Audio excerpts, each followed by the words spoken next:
Draymond Green and Pascal Siakam. Who has the edge here, guys? And is it going to be Green and Siakam, or does Green maybe play Kyle Leonard a little bit? That's the better question. Who's more important to their team? Wow. That's a great one. The other one is that how soon do the Raptors go small and get Gasol out of the game? Because Siakam out there with Ibaka at 4 and 5, that's a better matchup for if it's Hampton's 5 or if it's the old Warriors, whatever it is. They're going to play small and fast. There's no Pachula anymore. No, not at all.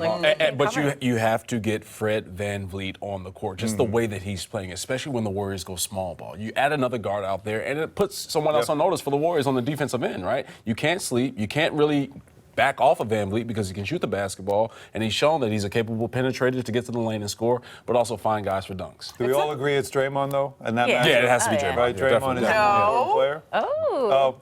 Hey, let's do it. Let's do it. No, I'm not arguing. I want to hear it because, as she says, hi, I'm Monica, I'm going to go left.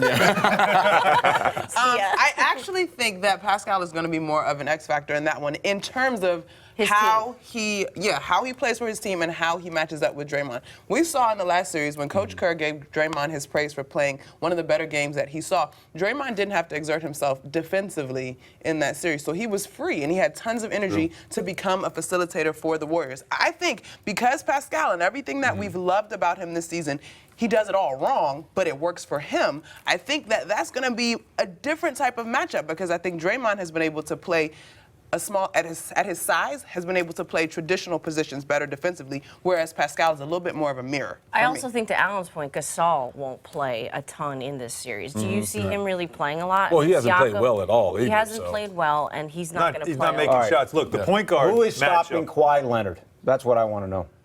It's going to be I don't think it's who's guarding Kawhi Leonard? It's going to have to be defended by committee. It's going to have to be a whole group. Clay can start on them. Iguodala's going to switch on them. Draymond's going to see time on them as well. So they have a lot of pieces. That's what makes the Warriors so dangerous here is because they do have several players that they can switch, and Kawhi's got to do a lot of the heavy lifting on his own defensively. But the other matchup in this series is, of course, the point guards. Mention how Kyle Lowry, playoffs, Kyle is gone, and now we have Finals Lowry versus, of course, the chef. And Steph Curry, since Kevin Durant has gone down with the injury, has reemerged as the MVP player we remember. And the guy has been everything for the Warriors, making shots.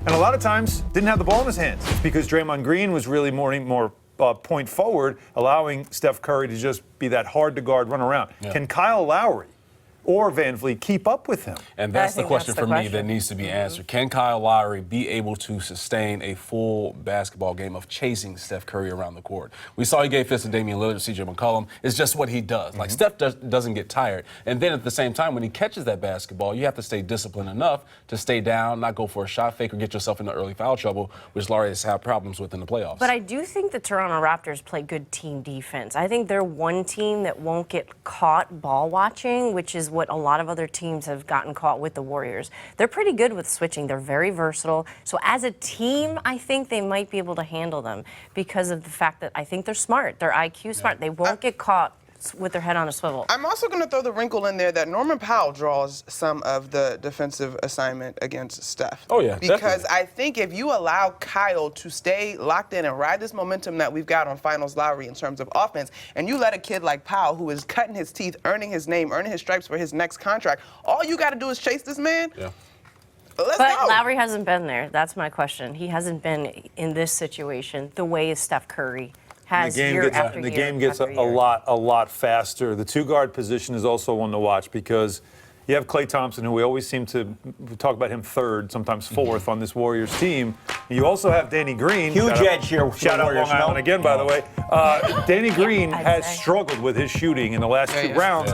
I believe there's some injury that he's not talking about. You see his thumb was wrapped up because he's a way better shooter than those numbers right there. Can't make that corner three. Right, and he used to kill that. That was when he was especially in transition. He's a very good defensive player, though, Danny Green. And this is an interesting matchup because Danny Green can defend. Danny Green's been in the NBA Finals several times before with the Spurs. He's got the experience. He will not be overwhelmed. And with the Warriors, it's almost like someone's going to beat you, just don't let all of them beat you. So there's certain guys you have to contain.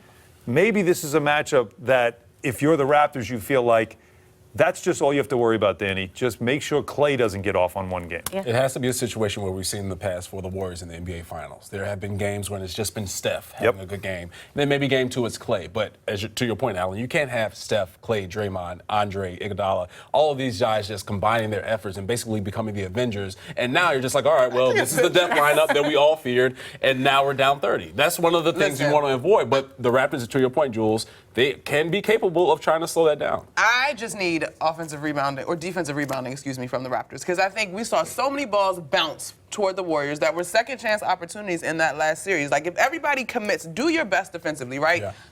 Those boys shoot the lights out. They're going to hit shots, but don't give them those second chance shot clock back to 15. That kind of deflating thing. Yeah. If you cut those, I think they got it. No, you're absolutely right, because those long shots, and the Warriors take a lot of threes. Long shots mean Lead to long rebounds. Fast and breaks. What do we fast see? breaks. Draymond tipping the ball out back to Steph for He three. loves or it. Klay. Three. Yeah, right. We're And that's just deflating. We're going to see if KD's able to, not game 1, obviously, Right. and who knows down the line. Boogie Cousins listed as questionable. You think that's Cousins will even very get in the league? Unbelievable. And there's your Gasol matchup now. That keeps Mark in the game. I think they just spot minute him, though. Oh, yeah. I can't see him playing a lot. Let's take a closer look at Iguodala and Kawhi Leonard potentially. We touched on that. If this is how it breaks down, how do we think this matchup is going to play out? Because this could very well determine the series. Iguodala and Kawhi Leonard head-to-head.